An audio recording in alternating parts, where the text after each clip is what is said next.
தனித்தனியா கோயில் குளம் அலைவதும் எதுக்கு? அம்மாவின் பாதத்தில் கற்பூரம் கொளுத்து ஆனந்த கண்ணீரில் அபிஷேகம் நடத்து.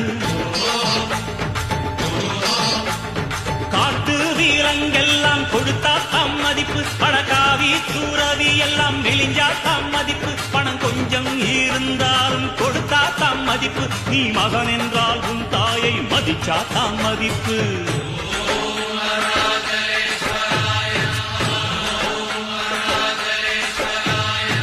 தனக்கென வாழ்பவன் இருக்கையில் இறக்கிறான், பிறக்கென வாழ்ந்தவன் இறந்துமே இருக்கிறான். உன்னை விடவும் எனக்கு வேறு உறவு இல்லையடா, என்னை என்றும் வாழ வைக்கும் தெய்வம் தெய்வம் நீயடா.